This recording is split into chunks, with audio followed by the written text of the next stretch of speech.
Hello students, let's continue chapter Nutrition in Animals.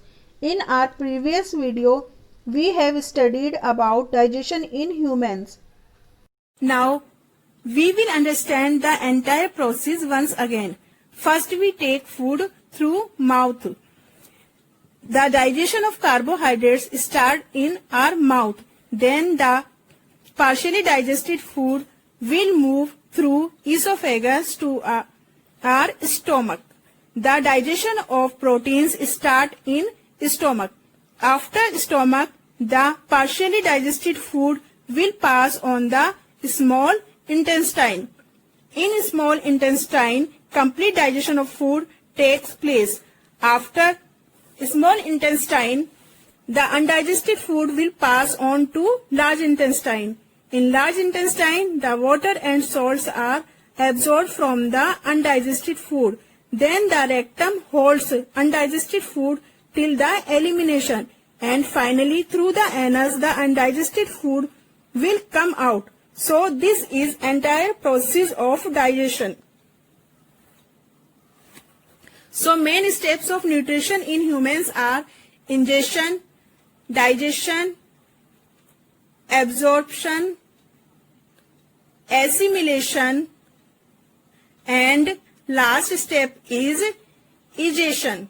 So students, we have studied digestion in humans being. Now we will study about digestion in grass eating animals and amoeba. So first we will discuss about digestion in grass eating animals. Students, you have observed that cows, buffaloes and other grass eating animals chewing continuously even when they are not eating. Actually, they quickly swallow the grass and store it in a part of the stomach called rumen. Students, you can see rumen in diagram. Here, the food gets partially digested and is called cud. The cud returns to the mouth in small lumps and the animal chews it. The process is called rumination, and these animals are called ruminant. Students, Paheli wants to know why grass eating animals cannot chew food properly at the time they take it in. They do like this because animals cannot chew food properly at the time they take it in, because these animals eat grass which is rich in cellulose and cannot be digested easily. Students, Bujo wants to know why we cannot digest cellulose like the cattle do.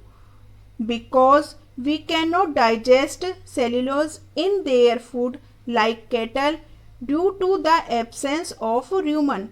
The cellulose of the food is digested by the action of bacteria present in rumen. The grass is rich in cellulose, a type of carbohydrates. In ruminants like cattle, deer, etc., bacteria present in rumen helps in digestion of cellulose. Many animals, including humans, cannot digest cellulose. Animals like horses, rabbits, etc. have a large sac-like structure called cecum between the esophagus and small intestine. Students, you can see in diagram, cecum is between the esophagus and the small intestine. So, the cellulose of the food is digested here by the action of certain bacteria which are not present in humans. Now we can say that firstly, when they eat grass, they will not chew it, they will swallow it and they will store it in the rumen, and cellulose will get digested here, and the partially digested food returns to the mouth in the form of small lumps which is called as cud. Then the animals will chew it. This chewed food is again returned back to other compartment, not in rumen, and the complete digestion of food takes place and undigested food will come out. So this is process is called as rumination, and these animals are called as ruminate. So students, we have studied about digestion in human beings and grass eating animals. In next video, we will study about feeding and digestion in amoeba. Up till then, goodbye.